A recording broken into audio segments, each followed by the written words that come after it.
Alright, let me turn off these prank phone calls. That's Brad Carson, Phone Losers of America, Snowplow Show. Thank you, Mark and Ann, for that. You've truly changed my life. You know what's funny? I'm in Kentucky right now. So funny, right? I know it's not funny, but I was doing this. Had my sunglasses because it's not that sunny right now. You know, I'm a little photosensitive. If you don't know that word, it means you're sensitive to light, all right? So I was there, and then I got to the gas station. I was getting gas, and I was cold, so I did this. All of a sudden, I mean, I don't have a big beard, but people are like looking at me, and it's like, guys, come on, don't give me that Ted Kaczynski, right? Don't give me that Unabomber look. Did that just get this video flagged? All right, let me get real for a second. I was just listening to a video of mine from a few weeks back it was called Completely Nude, talking about technology. Why was I listening to my own video? Wasn't it enough that I already had the thoughts, that I already made the video to share with you? Yeah, you would think so, but what happened is I got a text and somebody said, I like your new video, and I was like, oh, I wonder what it was, and I gotta go click on it, because I schedule them, right? So I click on it, and since I'm driving for so many hours, Utah to Nashville, Nashville to Michigan, that's where I'm headed right now, is to Michigan, I was like, let me listen to it.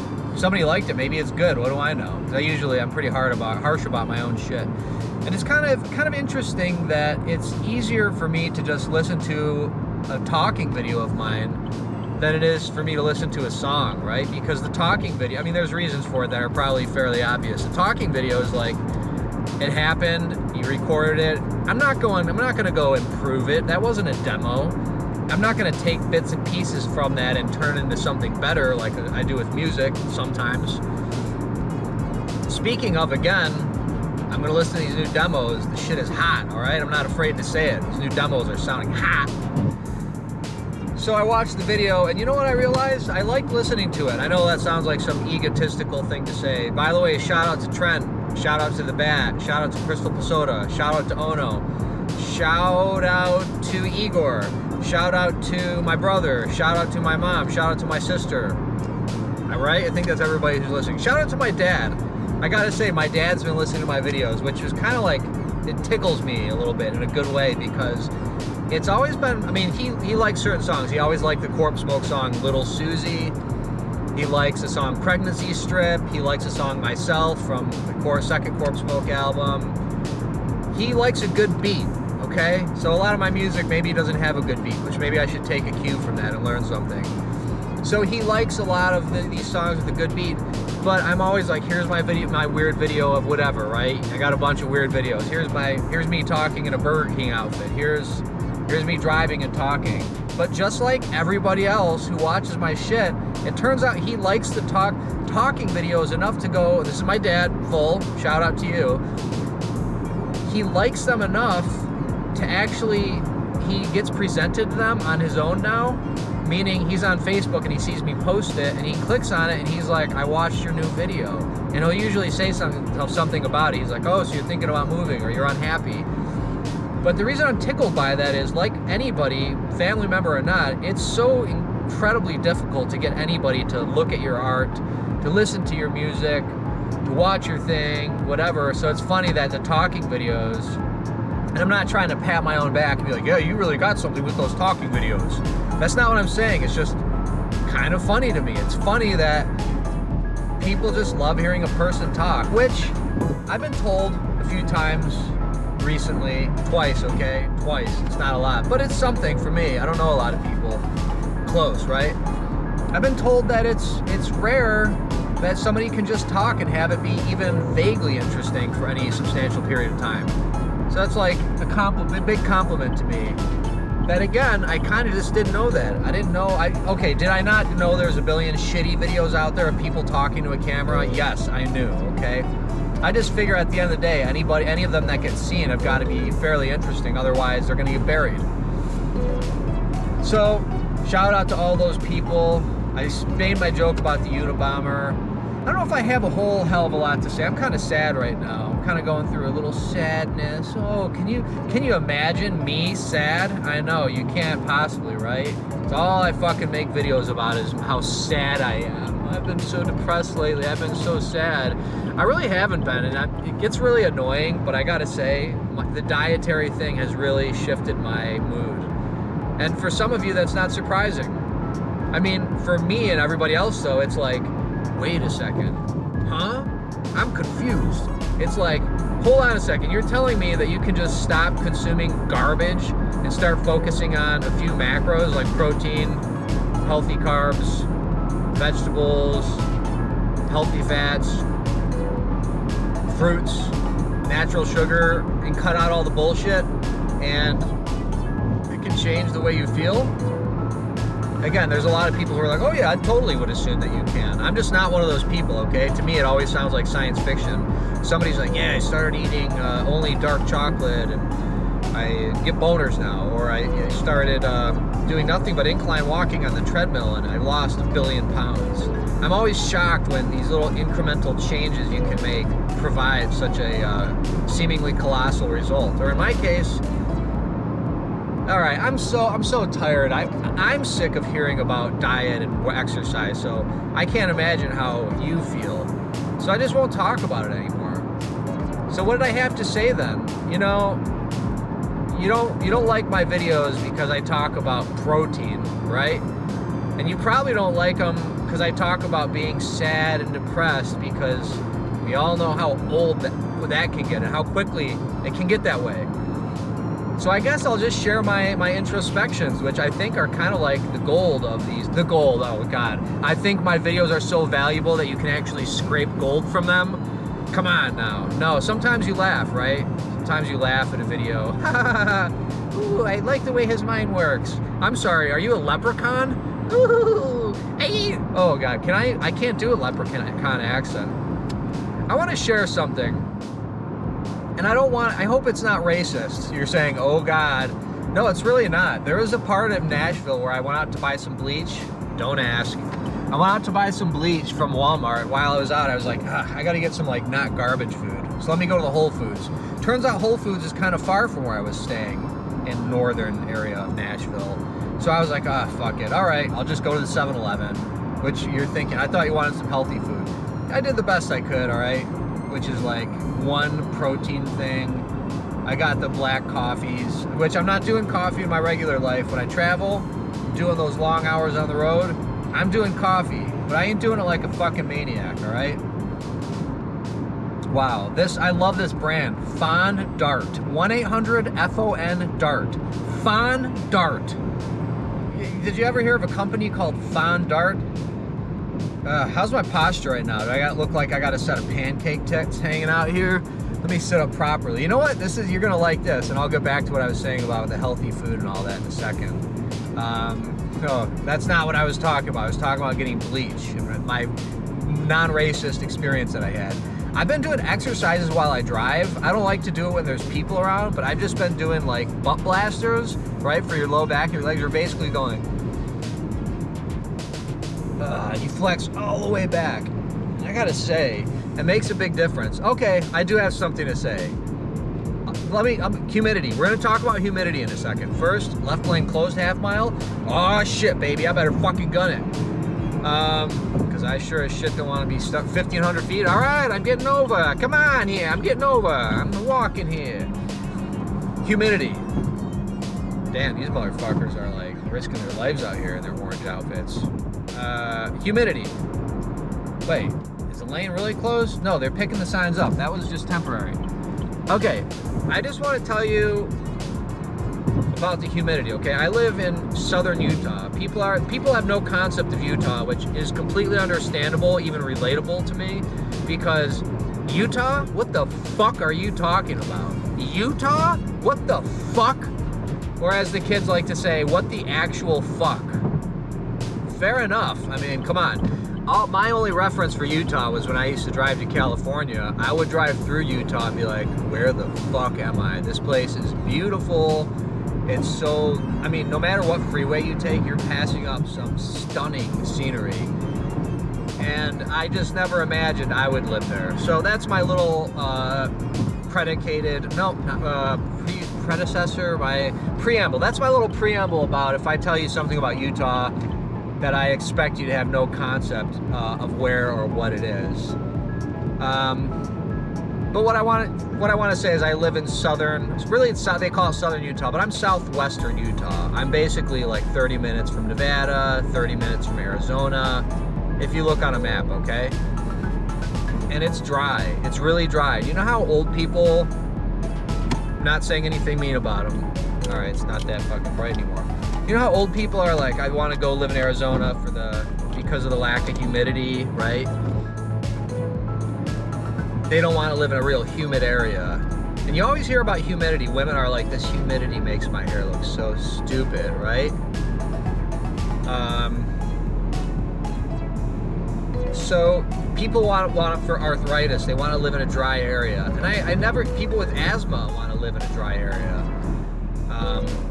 Odd that dry would be better for asthmatics. Which is funny because during the winter when it gets really dry, you best be putting that humidifier out, otherwise you're just not getting the proper amount of humidity in your lungs. And it's a whole thing. So I've lived in this dry area, and I will say, when you're in the summertime, I mean, people talk about the temperature, right? It gets really hot and humid and it feels yucky. You're just soaked in sweat. The sweat from your skin is not able to like properly dry because of the humidity. It's a whole thing. Punching you in the face, face, and your face, and your face, and your face, and your face. So it's a whole thing that you hear about. And I was like, St. George, the place I live next to at least, I live in Ivins, it gets really hot, like 100 degrees plus hot in the summer. And you just feel like you're in a fucking sauna. And I've always been like, you know, people complain about the heat in Vegas, which I'm liking Vegas more and more, I have to say. I had a really good time there last time I went, even though it was a little scary. But you get used to the heat and it feels good. Like, it feels like you're in a sauna. I just love the heat and the dryness. So unbeknownst to me, here's my theory. I really think your body adapts to it, and it's kind of better for you, depending on probably your genetics, what part of the world your lineage has descended from. Am I using those? Was that a properly framed sentence? I'm not really sure.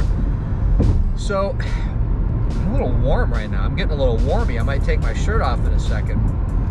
So, unbeknownst to me, my body seemed to actually like the humidity. I'm sorry, the dryness. But you know what else? I take an Epsom salts bath almost every day. Or probably, I'll be real, I'll probably do it 4 days a week. And so now I'm on this trip, not taking Epsom salts baths, and boy, am I in the fucking humidity, okay? Missouri, humid. Tennessee, right now at least, humid. Kentucky, humid. That's where I am this very second, humid. Michigan, humid. Humid fucking everywhere, okay? And I wasn't even thinking about it. And why do I tell you that? Because I don't want you to... Sometimes people be like, oh, I'm afraid what the humidity is going to be like. And they're thinking about it. And guess what happens? You're like, oh, all this happened to me because of the humidity. No, that is not my experience. I just want to preemptively say that. So, meanwhile, I'm here, or I was there, and I had all these health problems all of a sudden. My left toe is feeling really funny. It's like I'm getting these pains in my left toe, which, what a weird thing, right? When somebody's like, my left toe. It's like, huh? Your toe? Fuck are you talking about? It's weird, right? It's like such a specific area. It's like, I didn't stub it. I've been stretching. I've been doing this. What's wrong with my big toe? But it's a mystery, right? I get one of those lumps in my armpit. It's gone right now. But you know those lumps? You get those lumps in your fucking armpit. The first time it happens, you're like, I think I have cancer in my armpit now. I have to go see a doctor. I have to look it up on the internet to see if I'm dying, right?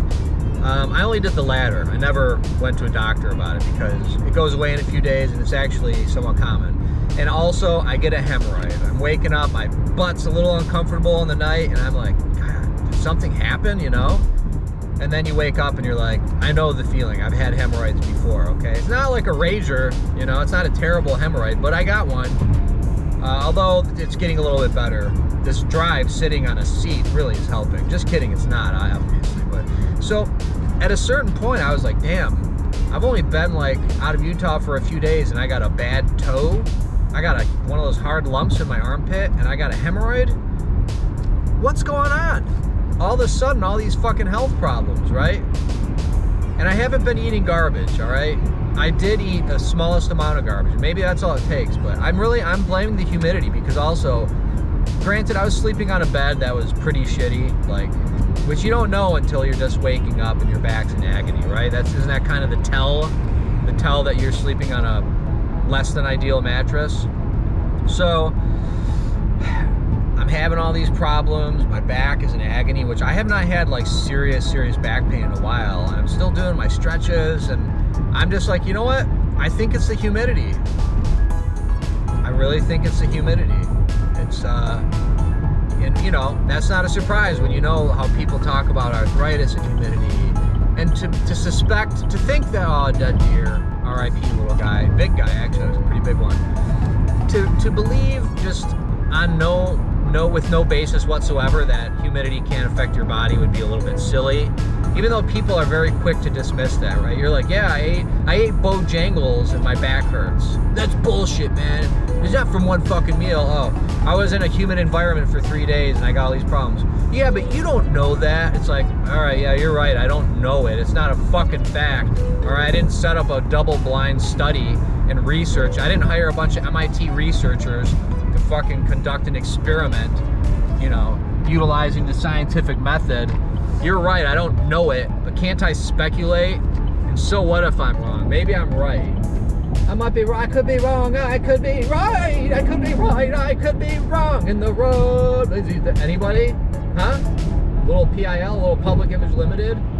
Rise? Is that song called Rise? That's a pretty good record. I used to think that was their only one. Funny, right? Just considering how mid-grade vast their catalog is for a side band. Not really a side band, I guess. It's after Sex Pistols were. Anyhow, the humidity. Anyhow. Oh, I think I'm funny now. I'm putting on a character for you. I'm going to do a little song and dance. You heard about the humidity. You heard about my body problems. Let me get back to the not racist experience. Why do I even call it that? Because I feel like you can't even talk about race in any capacity without somebody being like, that's racist, you're wrong, you're privileged. And maybe it's all true to some extent, but I just want to tell you, I live in a place where there aren't a lot of black people, all right? Southern Utah, not a lot of black people there. That's just the reality. That's changing gradually, but suburban Michigan, where I come from, not a lot of black people. And I'm not saying that's good or bad. I know plenty of people who think that is bad. And I know plenty of people who think, unfortunately, that is good, okay? I don't know that either one of them, well, yeah, I do know that one of them is wrong, and that's the one who thinks it's a good thing that there's no black people around. That's fucked up to be like, I'm sorry if you feel that way, okay? Everybody can't be saved from their own racism, but if you think it's good that there's no black people in your community, that sounds sad to me, all right? And I say that as somebody who comes from a community like that. So, and I grew up with a lot of racism, all right? I grew up with a lot of precepts fucking jammed into my head about anybody who wasn't white. Although it's kind of typical, you know, who gets demonized. They're not like, watch out for those East Indian people. They're like, watch out for black people, you know? Black people are demonized in our culture. I'm not saying anything revolutionary here. And luckily, gradually, that stuff has changed. And maybe there's like the whole over woke, maybe that's like an over response. Maybe it's an overreaction. I can't say. And I don't even, because of where I live and how I exist, I don't deal with it a lot. But I just want to tell you, I felt something. I was in a 7-Eleven, and I was the only white person there. And everybody was cool, and everybody was nice. And it's not that I was expecting anybody to be different. I was just like, this is different for me. You know, not to me, for me. I was like, I never go in a 7-Eleven where it's only black people and I'm the only white person. And no, I wasn't scared. I wasn't concerned. Well, you know what? Truthfully, there was a part of my mind that was raised to be afraid of that probably always will be. And I'm sorry, I don't think I have to take credit for that. I will, but I'm not the one who fucking raised me and taught me and educated me and churched me. That's society. That's my school, my church, my parents. And they weren't like, we're gonna teach you to be racist. You know, all those people, including my parents, only ever did the best they could. So it's a little hard to fault them, in my opinion. But I just had this good feeling, you know, this good feeling of like warmth and positivity in the 7-Eleven. That's it. That's the experience I had. And I kind of had the feeling, and I know a few of you, I won't even name who it is, but a few of you are maybe like having an adverse reaction to this. They're like, you think you want to be in a 7-Eleven where there's all black people? This is a difficult conversation to have, and it's funny that that's even the case. But the truth of the matter is, you're not really allowed to speak as freely as you might want. Or you are, but you're always at risk of somebody like misinterpreting what you say, or as they love to famously say, taking it out of context, right? I hope that what I said was perceived in a positive fashion, and it's funny. You know Jonathan Franzen, the writer? Maybe you do, maybe you don't. He wrote The Corrections, he wrote Freedom, he wrote Purity, and he wrote Crossroads, which I'm reading right now. Franzen loves to put over, I'm going to do a play on words on his book. He loves to put over corrective, far left-leaning characters in his book. And he does it non-judgmentally. That's kind of his thing. He creates these characters non-judgmentally. And they're just such, in some cases, like extreme caricatures, but you really get the sense. I'm so sorry, this is so abstract. There's specifically a character in Crossroads which takes place in, I want to say 1971. Could be later than that. And this character is a white, middle-aged pastor who's like, has this heavy civil rights bent. Which 1971, a lot of like white people were like trying to be like civil rights involved, which good for them, you know? I'm just thinking of him and how like kind of pitiful it sounds, and how pitiful it might sound if I'm like, I liked being in a 7-Eleven with all black people, because what am I really saying? You know what? People always want to look for that, the thing behind the thing, right? The thing behind what I'm saying. I guess I'm just saying that I'm embarrassed. I shouldn't be embarrassed to say it, but I'm not around a lot of diversity. I feel so lame saying it, but I'm not around a lot of diversity. Why do you feel lame saying that? I'm not around a lot of diversity, and when I am, I kind of like it, all right? Now, what does it all mean? What can any of it mean? You heard about the humidity. You heard about me trying to say I was in a 7-Eleven with a lot of black people and that I liked it, and I was afraid that was going to be racist. So afraid. You know what I'm afraid of? How many more times am I going to get to pump gas? How many more times am I going to get to sit down and take a shit at a Subway? How many more times am I going to get to take a nice, fun, almost cross-country trip? How many more times am I going to get to make a video? How many more times am I going to get to tell my mom and my dad I love them? You know, and that list goes on and on. How many more times am I going to get to scroll through a Netflix list and see if there's something on to watch? Which doesn't really happen for me, but I watched some Severance. You know Severance? I liked it. How many more times am I going to get to eat an apple? Eat an apple. Right? I always got to talk about death, I guess. 24 minutes in here. I didn't have shit to say to begin with, so I'm lucky I made it this far. That's it. You know me, I'm always thinking about death. Which, somebody said something very special to me the other day, which is that I talk about my life as though it's over. Like, I'm like, I wish this, I wish that. I'm basically like consumed with regret about the way I've lived, things I have done, the things I haven't done. Better regret something you have done than something you haven't. I'm not sure. Maybe. In some cases, yeah. In some cases, no. But it was interesting for me to hear that, because I was like, oh shit.